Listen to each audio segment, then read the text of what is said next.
देखो भैया, मैं कोई ब्लू फिश मैन नहीं हूँ, मुझे तो पता भी नहीं वो कौन है। लेकिन जनरल एडवर्ड उसकी ये बात किसी के भी सामने चलने नहीं देता, क्योंकि उसे अपनी बहादुरी के कारनामे दिखाते हुए राजा की बेटी प्रिंसेस मैरी को जो पटाना था। जनरल एडवर्ड गुलिवर को एक गुफा में बनी हुई जेल में कैद कर देता है, जिसमें उसे खाने के लिए घास फूस दिया जाता है। अब यहाँ पर गुलिवर की मुलाकात होती है होरोशियो नाम के एक और कैदी से, जिसकी खता ये थी कि उसने प्रिंसेस मैरी को प्यार भरी नजरों से देखा था और तब से ही उसे बंदी बना लिया गया। यहाँ जब दो कैदी मिलते हैं तो दोनों के बीच बहुत अच्छी दोस्ती हो जाती है। अब यहाँ से शुरू होती है गुलिवर की मजदूरों वाली जिंदगी। उस बेचारे को बैलों की जगह हल में लगाया जाता है और जनरल एडवर्ड उसकी सवारी करता है। फिर एक दिन लिलीपुट साम्राज्य पर दुश्मन राज्य ब्लेफुशियन हमला कर देता है और पूरे महल में आग लगा देता है। हमला देखकर जनरल एडवर्ड सब लोगों से कहता है, हमारी प्रिंसेस को हम बचाएंगे, कोई हमारे बीच में नहीं आएगा। लेकिन दुश्मन सेना के लोग प्रिंसेस को किडनैप कर ही चुके होते हैं। जब तक एडवर्ड वहाँ पहुँचता तब तक तो प्रिंसेस गायब हो जाती। इसलिए गुलिवर उन सभी लोगों को पानी में फेंककर प्रिंसेस मैरी को उनसे छुड़ा लेता है। उधर नीचे राजा और उसका सेनापति आग में फंसे होते हैं। गुलिवर उन्हें बचाने जाता है, तब उसे कोई रास्ता नहीं दिखता। फिर उसके शैतानी दिमाग में एक आइडिया आता है और वो अपनी पैंट उतारकर राजा के ऊपर पेशाब करके उन्हें आग से बचा लेता है। एडवर्ड गुस्सा करते हुए राक्षस के पास आता है और उसे कहता है, तुम्हारी जरूरत कैसे हुई हमारे राजा के ऊपर पेशाब करने की। इस पर गुलिवर थोड़ा सा स्नान एडवर्ड को भी करा देता है।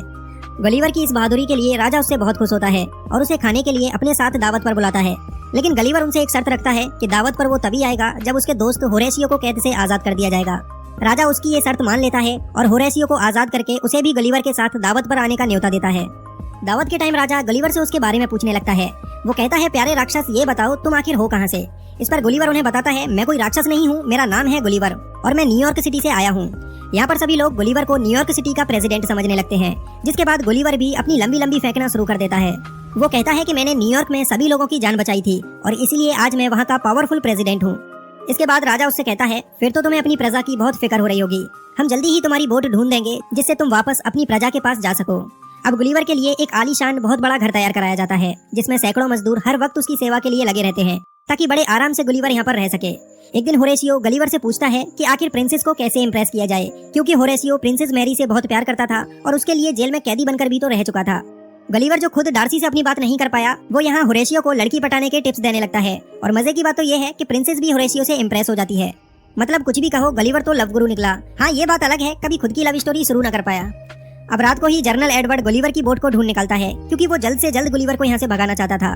खबर सुनते ही गुलिवर काफी खुश होता है, क्योंकि वो अब अपने घर डार्सी के पास जा सकता था। गुलिवर आकर देखता है तो उसकी बोट टूटी हुई पड़ी थी, जिसे सही होने में कम से कम एक हफ्ते का वक्त लगेगा। तभी उन लोगों को वहाँ पर गुलिवर का फोन भी पड़ा मिलता है, जो अभी तक ऑन था। गुलिवर अपना फोन उठाता है तो उसमें 12 वॉइस मैसेज पड़े थे, जो कि डार्सी के थे। डार्सी को ये पता चल चुका था कि गुलिवर ने वो सारे आर्टिकल इंटरनेट से कॉपी किए थे, इसलिए वो गुलिवर से काफी ज्यादा गुस्सा थी। वॉइस मैसेजेस सुनने के बाद गुलिवर की हालत खराब हो जाती है। वो अब डार्सी का सामना नहीं करना चाहता था, इसलिए लिलीपुट में रुकने का ही मन बना लेता है। गुलिवर के